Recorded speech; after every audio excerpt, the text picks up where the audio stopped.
younger, people around you tend to give you a lot of life advice, including your parents, your relatives, and all the people around you. However, as you grow older, you tend to experience some of these lessons and you learn a lot of things. So these are 22 things that I learned at the age of 22.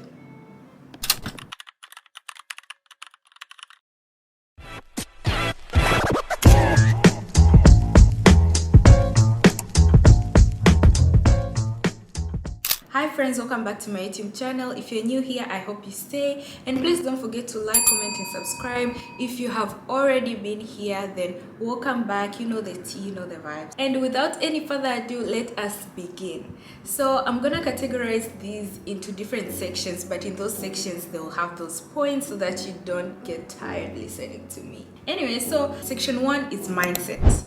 So in mindset, I'm gonna talk about two things. The first thing is attitude.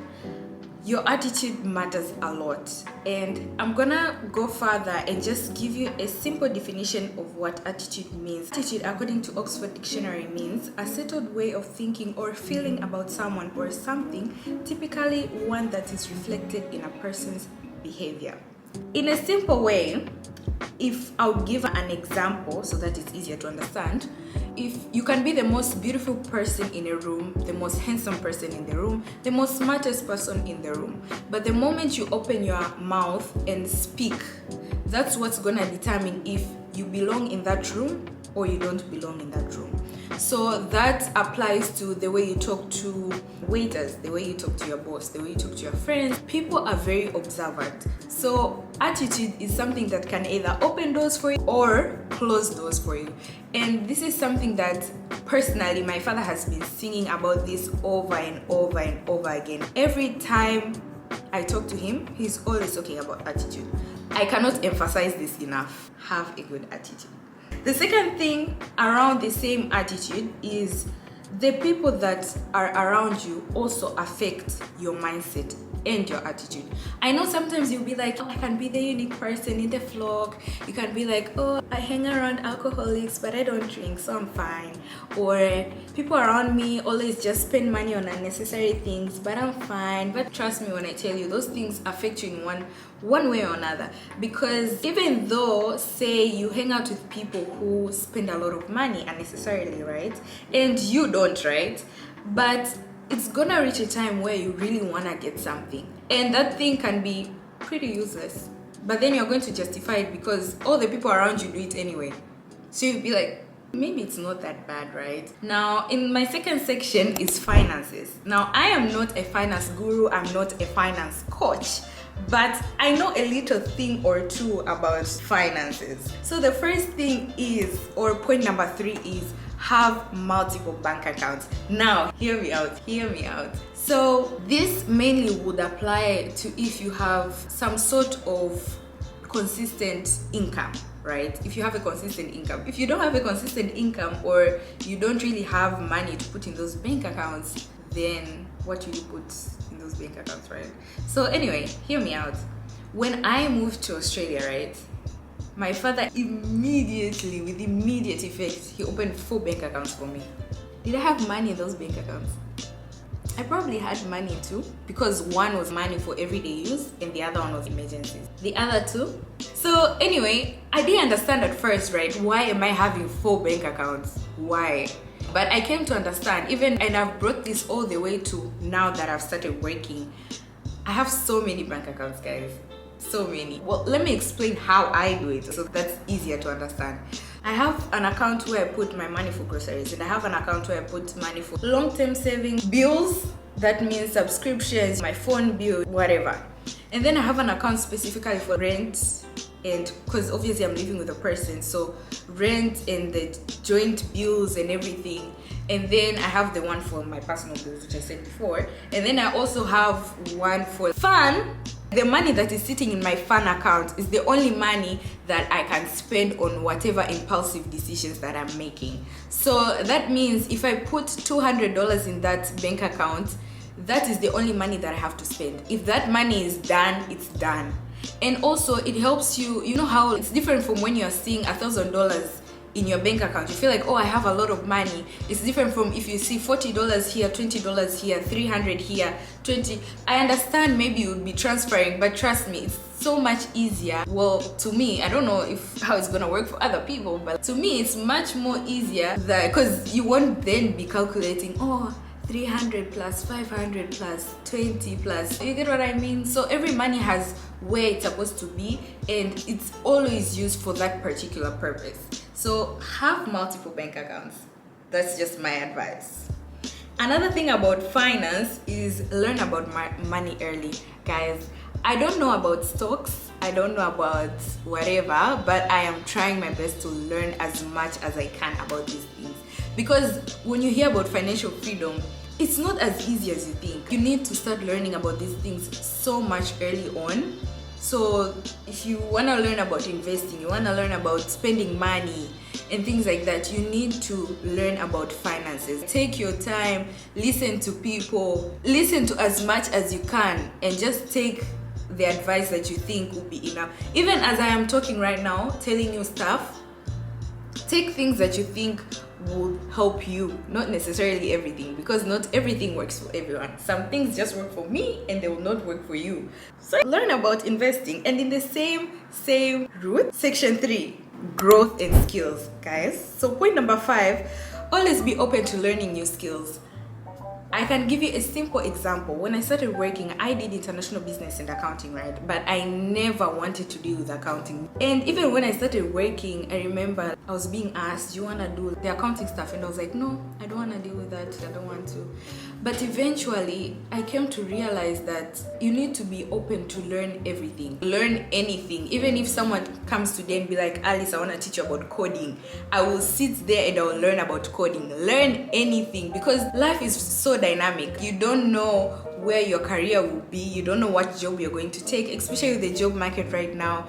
You don't know, tomorrow something may happen and you may have to pivot, you may have to go somewhere else. So you need to learn as much skills as possible. Don't say no to anything. To me right now, if you want to teach me anything, I'm open to learning anything and everything. At this young age, skills are very important. In the same route of learning new skills that I've spoken about in terms of a career, but I'm talking about yourself as a person as well. You need to upskill yourself consistently. So I know I've spoken mostly about the career side, but I'm talking about even in general, small things. Say, I took almost 3 years to learn about makeup, right? That's a skill now that I can take everywhere I go. And that's a skill that has been able to earn me some money on the side, right? So if you love cooking, focus on that. Upskill yourself on that. If you love, say, I'm planning to also learn about knitting, just put as many skills as you can, as much as possible, because in the end of the day, again, you never really know where life can take you. You never really know where that particular skill may be needed. Learn about AI, learn about how to integrate it, learn about how to put information into AI, the negative effects, so things like that. Makeup, knitting, cooking, creativity, anything, art, like just up your skills. Next section is faith. Point number 8. So this point is pray for discernment, right? So sometimes something may happen, right? Or something may not happen. Something that you really wanted may not happen. And you may be like, oh, maybe God was trying to protect me against something. Now, in some cases, that is true. But in some cases, the devil is actually trying to snatch that thing away from you. Sorry to say. And the only way for you to know which is to pray for discernment. Like, we need to pray for discernment so that God can tell us, is this actually something that you're taking away so that you can give me something bigger, or is it the devil trying to take away something that you had already given to me? You get what I mean? It's quite difficult, but and another thing also, relationship with God in general. I know sometimes, particularly me, I have an up and down relationship with God, right? But one thing that I've learned and I'm also taking into account for is listening to gospel music, especially in the morning. I remember I was working for this lady, I was her assistant in makeup, and she, every time before we do makeup to people, right, we would put on gospel music and listen to gospel music, then pray, just create that kind of environment of praying about the people that you're going to meet, especially if you're dealing with people. It's very difficult because some people are very difficult, guys, and you need God's help to be able to deal with these people. So I have taken that listening to gospel music every morning. So every morning before I go to work, every morning on my way to work, every morning I always have to listen to gospel music so that you can create some sort of environment of bringing God into your presence. So that's something that I think, because sometimes it's very difficult to actually sit down and pray, but I think if you create such environment and you start singing, you're still worshiping God, right?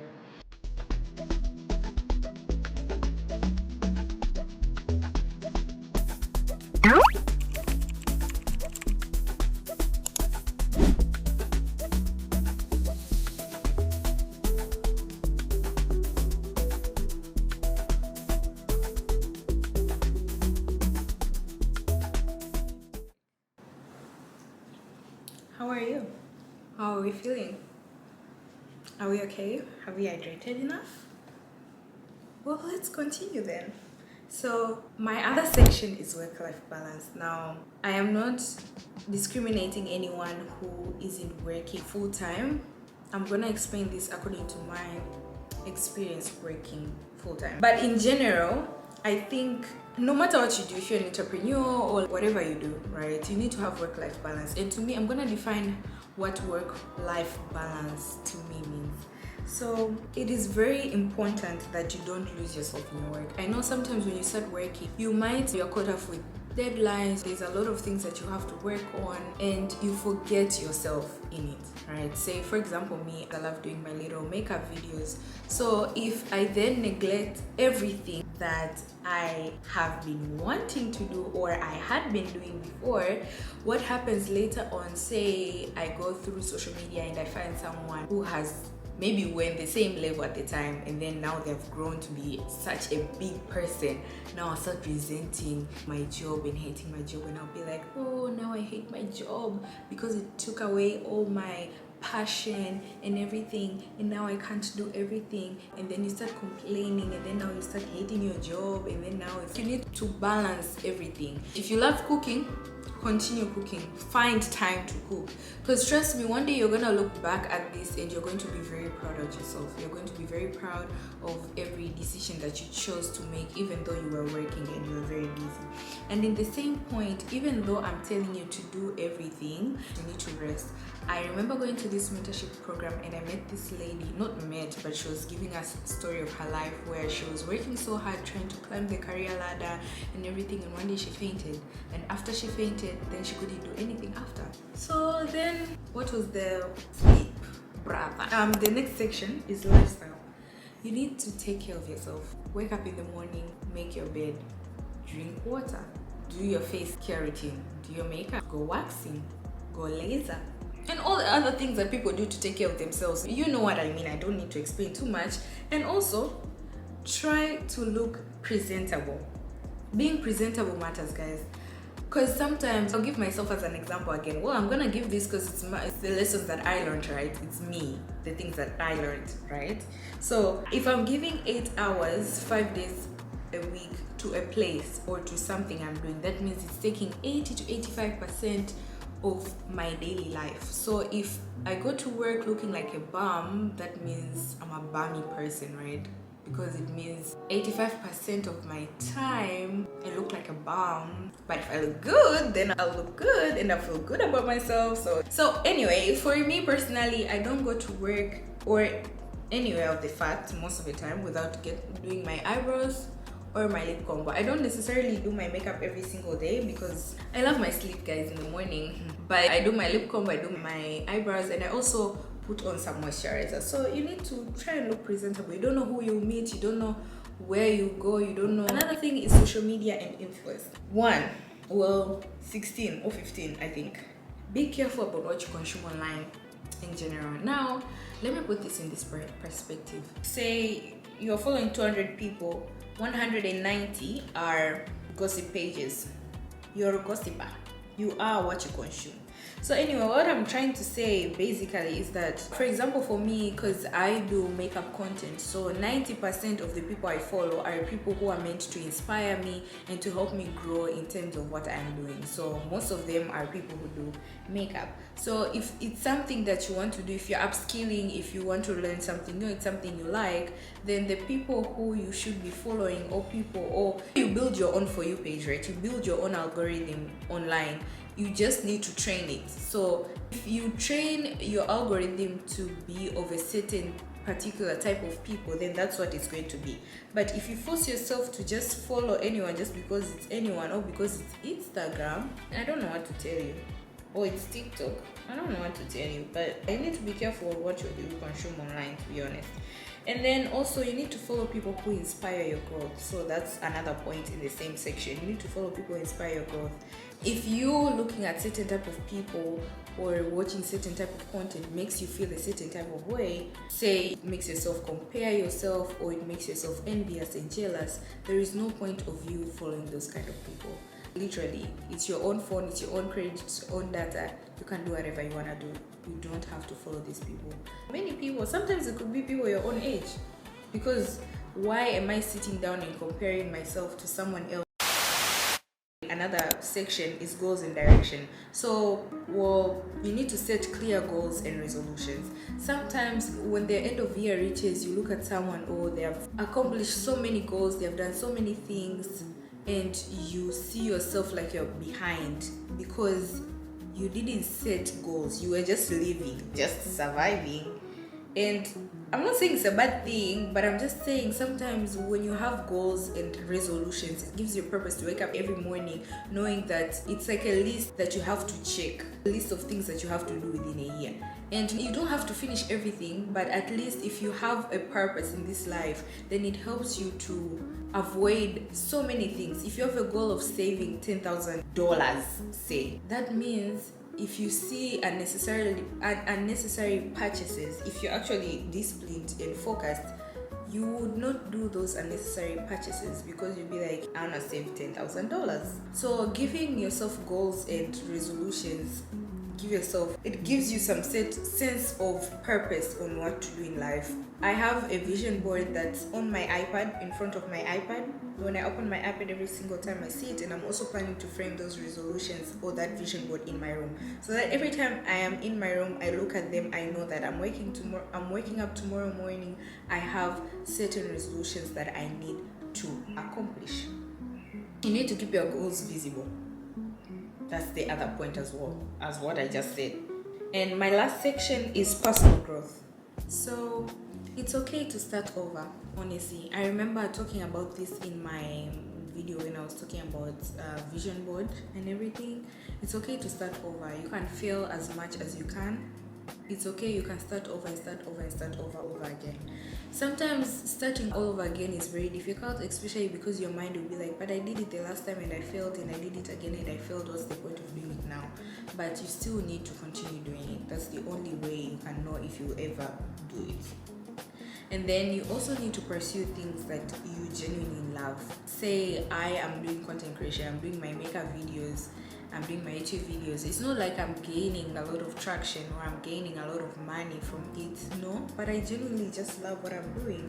I want to be able to look back and be like, I did this for my life. I pursued what I loved, and that will help you to be more positive in life. Sometimes when you look at people and they're very bitter from the things you're doing, it's maybe because they were not able to do those things in their own life, even though they really wanted to do it. So I think you need to pursue, especially do not listen to people's opinions. Do not listen, and do not let likes and views also turn you down. Because currently, there's some of my videos that have barely 30 likes, but I'm still posting because I love what I'm doing. So yeah, that's it. I know I've said so much today, but I really hope that you take whatever you think is good for you and use it in your life. I hope I've been able to inspire you or something good. And this was my video for this month. As I said before, we are planning to post a video every month, so far so good. And I will see you guys in my next video. Right? Anyways, bye. I love you guys so much. I will see you next time.